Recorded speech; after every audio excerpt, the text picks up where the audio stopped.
ద్వారా ప్రజల యొక్క సమస్యల్ని పరిష్కరించాలని ఈరోజు ఈ ప్రభుత్వం నిర్ణయం తీసుకున్నది.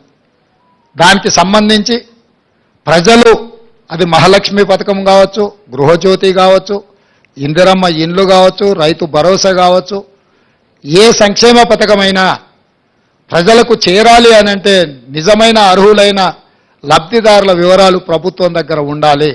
అప్పుడు మేము టార్గెట్ పెట్టుకొని పనిచేయడానికి ఉంటుంది. ఫర్ ఎగ్జాంపుల్ 500 రూపాయలకు సిలిండర్ కావాలి అని ఈ కార్యక్రమంలో ఒక 50 లక్షల అప్లికేషన్లు వచ్చినాయి అనుకోండి. అప్పుడు మాకు ఒక లెక్క తెలుస్తుంది, మేము 20 లక్షలు ఇచ్చినామా, మేము 30 లక్షలు ఇచ్చినామా, మేము 50 లక్షలు ఇవ్వగలిగినామని. ఇందిరమ్మ ఇళ్ల కోసం వచ్చిన దరఖాస్తులు, ఇల్లు లేని పేదలు ఎంతమంది ఉన్నారో మాకు లెక్క తెలిసినప్పుడు మేము ఆ టార్గెట్ను రీచ్ అవ్వడానికి 100% మేము అహర్నిశలు కృషి చేయడానికి ఉంటుంది. ఇట్లా ప్రతి సంక్షేమ పథకానికి ప్రజలు అర్హులు దరఖాస్తు పెట్టుకున్నప్పుడు అందులో ఎన్ని పరిష్కరించినో మాకు తెలిస్తే ఇంకెన్ని పరిష్కరించాల్సిన అవసరం ఉందో మా బాధ్యత మేము గుర్తు చేసుకోవడానికి అవకాశం ఉంటుంది. అందుకే ఈ కార్యక్రమాన్ని ఒక మంచి ఉద్దేశంతో ప్రజలకు మేలు చేయాలన్న ఆలోచనతోటి డిసెంబర్ 28, 2023న ప్రారంభమయ్యి జనవరి 6, 2024 వరకు కొనసాగుతుంది. మండలాల వారీగా ప్రతి మండలాన్ని 2 గ్రూపులుగా విడగొట్టి ఒక గ్రూప్కి ఎంఆర్ఓ గారు, ఇంకొక గ్రూప్కి ఎంపీటీఓ గారు బాధ్యత వహిస్తారు. అదేవిధంగా ప్రతి అధికారి రోజుకు 2 గ్రామాలను సందర్శిస్తాడు.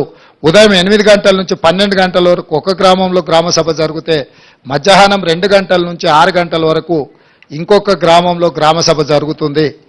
ఆ విధంగా అన్ని గ్రామాలను, అన్ని మున్సిపల్ వార్డులను కవర్ చేయడం. ఒకవేళ జనాభా ఎక్కువ ఉన్న గ్రామాలలో అక్కడ కౌంటర్స్ ఎక్కువ తెరిచే ఏర్పాటు చేస్తున్నాం. మహిళలకు, పురుషులకు కూడా సపరేట్గా కౌంటర్స్ పంపిస్తున్నాం. ఇదే కాకుండా డిసెంబర్ 28 నుంచి జనవరి 6 తారీఖు వరకు గ్రామ పంచాయతీలల్లో గ్రామ కార్యదర్శి లేకపోతే అంగన్వాడీ టీచర్లో ఎవరినో పెట్టి అక్కడ అప్లికేషన్లు పెట్టి, ఒకవేళ గ్రామ సభలో అప్లికేషన్లు ఇవ్వలేకపోయిన వాళ్ళు గ్రామ పంచాయతీలో కూడా ఈ పని దినాలలో ఇచ్చుకునే విధంగా కూడా ఏర్పాట్లు చేస్తున్నాం. ఎందుకనంటే ఈ రోజు తప్పితే మళ్ళీ అవకాశం గ్రామ పంచాయతీలలో ఏర్పాట్లు చేస్తున్నాం. అదేవిధంగా భవిష్యత్తులో కూడా నిజమైన లబ్ధిదారులు ఎవరైనా అప్లికేషన్ పెట్టుకోకపోతే తర్వాత ఎంపీడీఓ, ఎంఆర్ఓ ఆఫీసులలో కూడా వాళ్ళు ఇవి తీసుకెళ్లి ఇచ్చుకునే అవకాశం కల్పిస్తాం. ఎందుకనంటే ఈ వారం రోజులు దాటితే మళ్ళీ అప్లికేషన్ పెట్టుకోవడానికి అవకాశం ఉందో లేదో, మాకు వస్తుందో రాదో, ఒకవేళ అప్లికేషన్ పెట్టకపోతే రాదేమో అన్న ఆందోళన చెందాల్సిన అవసరం లేదు. ఈ స్పెషల్ డ్రైవ్ ఎందుకంటే మీ గ్రామాలకే ప్రభుత్వాన్ని పంపించాలన్న ఆలోచనతోటి, మీ గ్రామంలోనే మీరు ఎక్కడికి వెళ్ళాల్సిన పని లేదు, మీరు ఎవరిని కలవాల్సిన పని లేదు, మీరు ఎవరి కోసమో ఎదురు చూడాల్సిన పని లేదు. ప్రభుత్వమే మీ దగ్గరకు వచ్చింది, మీ గ్రామానికి వచ్చింది, మీ వార్డుకు వచ్చింది, మీ మధ్యలో ప్రభుత్వం ఉంది. ఈ ప్రభుత్వం మీది, మీకోసమే ఏర్పడ్డ ప్రభుత్వం. అందుకే మీ దగ్గరికి రావాలన్న జవాబుదారీతనంతో గ్రామ సభలు ఏర్పాటు చేయడం ద్వారా ఈ ప్రభుత్వాన్ని గ్రామాలకు పంపిస్తున్నాము. గతంలో గడీల మధ్యలో జరిగిన పరిపాలనను గ్రామాల మధ్యకు తీసుకొచ్చి గ్రామ సభలు పెడతామని ఎన్నికల కంటే ముందు మేము మాట ఇచ్చినాం. ఆ మాట నిలబెట్టుకోవడానికి 100% మేము ప్రయత్నం చేస్తున్నాం. డిసెంబర్ 7 తారీఖు నాడు మేము బాధ్యత తీసుకుంటే జనవరి 7 తారీఖు లోపలనే ఈ లబ్ధిదారుల యొక్క వివరాలన్నీ సేకరించే ప్రయత్నాన్ని మా ప్రభుత్వం పూర్తి స్థాయిలో మేము పని చేస్తున్నాం. మీడియా మిత్రులకు కూడా నా సూచన, పూర్తిగా సహకరించండి.